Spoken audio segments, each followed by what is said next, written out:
ఆగండి, వాటర్ తీసుకొస్తా.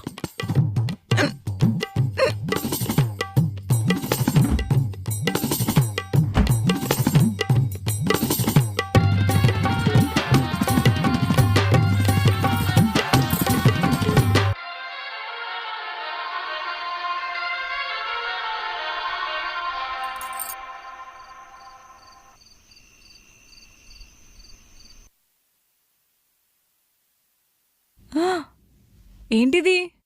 పుల్లైస్ తింటారా? హెచి అది కాదు. అర్థమవుతుంది మీరెలా అయ్యారు అని. లేచి ఫ్రిడ్జ్ పైన తీసుకొచ్చా. అంటే ఇది మీ ఫ్రెండ్ గారిదే. పేరేంటి? మధుమిత. మీ ఫ్రెండ్ది అర్పిత.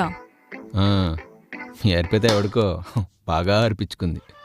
అందుకేనా వచ్చినప్పటి నుంచి ఫోన్లో కంగారుగా మాట్లాడుతుంది.